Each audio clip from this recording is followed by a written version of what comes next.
Welcome to Kenton's videos. Enjoy the video. In this video, I will explain how to change your Honda Passport key fob battery. First, gather your essential tools: a small flathead screwdriver and a fresh CR2032 3-volt battery. Having these items ready will make the process smooth and efficient. Ensure you have a clean, well-lit area to work in, as the components are small.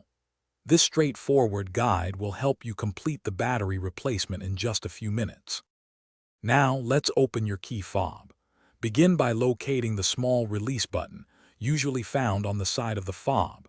Press this button firmly and then gently pull out the emergency key blade. This action reveals a small slot or notch where the key blade was housed. Carefully insert the tip of your small flathead screwdriver into this newly exposed slot. This is the first step to accessing the internal components. With the key fob slightly open, gently twist the screwdriver to carefully pry apart the two halves of the casing. You should hear a small click as it separates. Once open, you will see the old, circular CR2032 battery. Carefully remove it, noting its orientation.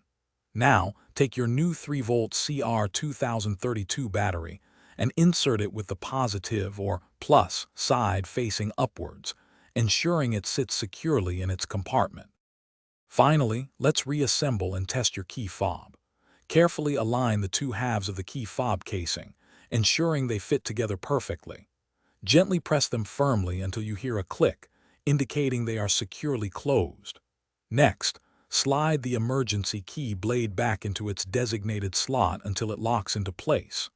Now, test all the functions of your key fob, such as locking and unlocking your vehicle, to confirm the new battery is working correctly. Thanks for watching. Consider subscribing if we helped you.